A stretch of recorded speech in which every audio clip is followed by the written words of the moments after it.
আনন্দপুরে নাজিরাবাদে আজ ২০ জন বিধায়ককে নিয়ে যাবেন বিরোধী দলনেতা শুভেন্দু অধিকারী। কিন্তু তার আগে প্রশাসনের পক্ষ থেকে নতুন নির্দেশ দেওয়া হয়েছে। বিএনএস এর ১৬৩ ধারা সেখানে লাগু করা হয়েছে, অর্থাৎ কারখানা এবং তার আশপাশের ১০০ মিটারের মধ্যে ৫ জনের বেশি লোকের জমায়েত করা যাবে না। আর এই নিয়ে এবার কলকাতা হাইকোর্টের দ্বারস্থ হয়েছেন শুভেন্দু অধিকারী। কথা বলবো আমাদের প্রতিনিধি সৌভিক মজুমদারের সঙ্গে। সৌভিক, দেখো, ইতিমধ্যেই শুভেন্দু অধিকারীর আইনজীবীরা তারা মাননীয় বিচারপতি শুভ্রা ঘোষের দৃষ্টি আকর্ষণ করেছেন এবং তারা মামলা দায়েরের অনুমতি চেয়েছেন। কলকাতা হাইকোর্টের তরফ থেকে মামলা দায়ের করার অনুমতি দেওয়া হয়েছে এবং এই মামলা দায়েরের প্রক্রিয়া সম্পন্ন হলে দুপুর ২টোর সময় শুনানি শুরু হতে পারে এমন সম্ভাবনা রয়েছে। এখন শুভেন্দু অধিকারীর আইনজীবীদের বক্তব্য হলো যে তারা গড়িয়া শীতলা মন্দির থেকে একেবারে ঘটনাস্থল পর্যন্ত মিছিল করে যেতে চান, কিন্তু ইতিমধ্যেই তারা দেখতে পেয়েছেন যে নতুন করে পুলিশের তরফ থেকে ১৬৩ ধারা বলবৎ করা হয়েছে। আগে যেটা ১৪৪ ধারা বলে পরিচিত ছিল, ফলে সেই কারণে সেখানে ৫ জনের বেশি জমায়েত করা এই মুহূর্তে সম্ভব নয় এবং তাদের বক্তব্য হলো যে বিরোধী দলনেতার সেখানে উপস্থিতি আটকাতেই পুলিশের তরফ থেকে এই ধরনের পদক্ষেপ করা হয়েছে।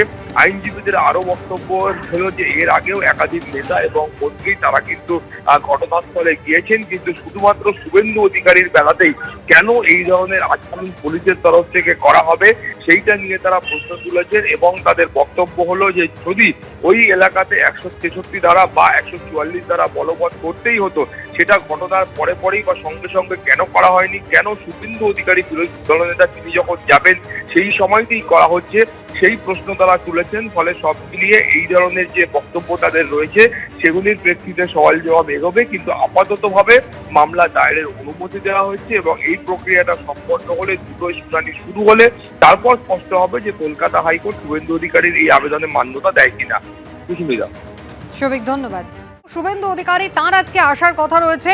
তার ঘোষিত কর্মসূচি ২০ জন বিজেপি বিধায়ককে নিয়ে তিনি আজকে ঘটনাস্থলে আসতে চান, আর তার পরপরই কিন্তু প্রশাসনের তরফ থেকে একেবারে ব্যারিকেড দেওয়া হয়েছে। এলাকায় রীতিমতো নোটিশ টাঙিয়ে দেওয়া হয়েছে। আনন্দপুরে নাজিরাবাদ, যেখানে গোডাউনে আগুন লাগার ঘটনা এবং এই ভয়ঙ্কর অগ্নিকাণ্ডে যেখানে ২১টি দেহাবশেষ এখনো পর্যন্ত উদ্ধার হয়েছে, খোঁজাখুঁজি এখনো চলছে, সেই ঘটনাস্থলে পৌঁছতে দেওয়া যাবে না বাকিদের। এবং এই ঘটনাস্থলে যদি অন্য কেউ আসেন সেক্ষেত্রে তথ্য প্রমাণ নষ্ট হতে পারে, এমনটাও কিন্তু বলা হয়েছে। ব্যারিকেড দিয়ে দেওয়া হয়েছে, নোটিশও টাঙানো হয়েছে। আপনারা দেখতে পাচ্ছেন শুভেন্দু অধিকারী তার আজকে যাওয়ার কথা এবং তার পরপরই কিন্তু প্রশাসনের তরফ থেকে এই নোটিশ দিয়ে দেওয়া হয়েছে। অন্যদিকে শুভেন্দু অধিকারী তিনি ইতিমধ্যেই কলকাতা হাইকোর্টের দ্বারস্থ হয়েছেন, যেখানে তাকে মামলা করার অনুমতি দিয়েছেন বিচারপতি শুভ্রা ঘোষ। আর দিলীপ ঘোষ তিনি এই প্রসঙ্গে বলছেন, দুর্গতদের পাশে দাঁড়াতে বিজেপি যেতে চাইতেই পারে, প্রশাসনের এই মনোভাব অমানবিক।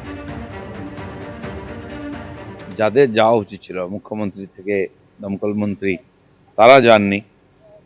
আর অন্যরা যখন যাবে দেখা করতে, কমপক্ষে সান্ত্বনা তো দিতে পারি আমরা গিয়ে। এতগুলো মানুষ আর সর্বহারা স্বজন হারা হয়েছেন, বহু পরিবারের ছায়া উঠে গেছে উপর থেকে, তাকে সান্ত্বনা দেওয়াটা কাজ। আর্থিক সাহায্য যদি সম্ভব হয় সেটাও করা যাবে, কিন্তু ওনারা যাবেন না, করবেন না, কাউকে করতে দেবেন না, এটা তো হতে পারে না। এখানে ১৬৩ জারি করে দিয়ে সবার যাতায়াত বন্ধ করে দেবেন, মানুষ সমবেদনাও জানাতে পারবে না, এটা হতে পারে না, অমানবিক। অমানবিক বলছেন দিলীপ ঘোষ। তার পাল্টা কি বলছেন তৃণমূল কংগ্রেসের social cell in charge Debangshu Bhattacharya, দেখুন। কুম্ভে যখন ১০০-১৫০ জনের উপরে মানুষ নিখোঁজ ছিল, পদপিষ্ট হয়ে মারা গেছিল, খোঁজ পাওয়া যাচ্ছিল না, তখন কোন রাজনৈতিক দল যদি মহাকুম্ভের মাঠের ভেতরে মিছিল করতো, যোগী আদিত্যনাথ অ্যালাউ করতো?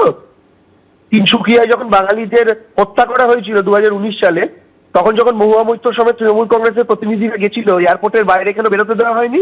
ওখানে তো কারো দেহ খুঁজে পাওয়া যাচ্ছে না, এরকম গল্প হয়নি? ছাত্রাসে কেন ঢুকতে দেয়নি? এখানে একটা ঘটনা ঘটেছে, মর্মান্তিক ঘটনা, যেখানে বহু মানুষ এখনো নিখোঁজ, বহু মানুষের দেহের খোঁজ এখনো পাওয়া যাচ্ছে না।